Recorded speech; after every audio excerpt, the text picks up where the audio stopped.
أشهد أن محمدا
মানুষের আমলের মূল্য আছে, ব্যক্তিগতভাবে কোনো মানুষের আল্লাহ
যে একটা নিয়ত করে যায় ইনশাআল্লাহ 5 ওয়াক্ত নামাজ আমরা পড়বো, তার সাথে সাথে ইনশাআল্লাহ এখানে নামাজ ইশাকের নামাজ কিছু জানে না।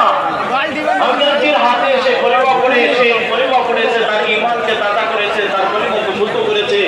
কয়েকদিন এখানে থেকে তার কলিমাকে মোটামুটি একটা কলিমা উচ্চারণ করতে পেরেছে, কলিমার অর্থটা সে বুঝতে পেরেছে। এখন হযরতের কাছে ইজাজত চাইতে, হুজুর আমি চাই যে আবার আমি বাড়িতে ফিরে যাব। হুজুর বললেন ঠিক আছে তুমি যাও। হুজুর বলতো এজন্য আমাদের এই ইস্তেমায় সমস্ত আমার উদ্দেশ্য এটা কি করে আমি দুনিয়ার সমস্ত লাইফ ছেড়ে দেওয়ার কথা বলা হয় যে আমার কিন্তু তার সাথে আমি সমস্ত জিনিসটি ঠিক করে আমি সমস্ত জিনিসটি দিনদারি করতে পারি, যে হাতে আমার করতে হবে আর দিনদারি জীবনকে আমি অবলম্বন করতে হবে আর দিনদারি শিখে আমি যেন দিনদারি শিখে আমরা করতে পারি।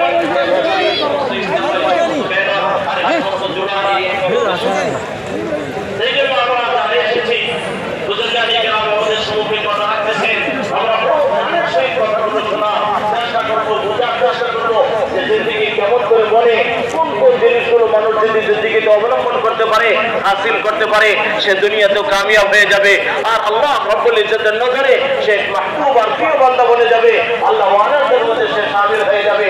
আর যখন তার মওতের সময় হবে ফেরেশতা তাকে ইস্তেকবাল করবে আর আখিরাতে জান্নাতের সাথে জান্নাত তার অপেক্ষায় হয়ে থাকবে। সেই জিন্দিগিকে বারবার বিভিন্ন মজলিসে আমাদেরকে বুঝাইতেছেন। এই জন্য হার টাকা তাকে দাবি যখন এখানে মজমা হয় আমরা যেন অন্যদিকে নজর না করি, এখানে জমে বসি। আর একটা কথা নয়, আমরা খুব ভালো করে লক্ষ্য করি আমার জিন্দিগি যেন এখান থেকে আমি একটা পরিবর্তন শিখে যাই যে আমি যেখানে আছি, যে লাইনে আছি তার সাথে সাথে আমি দিন নিয়ে কি করে চলতে পারি আর দিনদারি সহিত আমার জিন্দিগি কিভাবে পরিবর্তন করতে পারি, এই কথাটা আমি এখান থেকে ভালো করে শিখে যেতে হবে। এজন্য বুজুর্গদোস্ত যে আমল দিয়ে জিন্দিগি বনবে, যে আমল যার যত সুন্দর হবে তার জিন্দিগি ততই বনবে। হযরত ওমর রাদিয়াল্লাহু তাআলা বলেছেন যে আল্লাহ রব্বুল ইজ্জতের সাথে কারো কোনো আত্মীয়তা নেই, আল্লাহ রব্বুল ইজ্জতের সাথে কারো কোনো রিশতা নেই, যে আমি আল্লাহ রব্বুল ইজ্জতের সাথে আমার কোনো অন্তর্গত কোনো সম্পর্ক আছে না। আমি একমাত্র আল্লাহ রব্বুল ইজ্জতের বান্দা আর বান্দিগি দিয়ে আর ইবাদতই আমি আল্লাহ রব্বুল ইজ্জতের সাথে আমার সম্পর্কে আমি গড়ে তুলতে পারি। এই জন্য ইবাদত নিজের জিন্দিগিকে আমি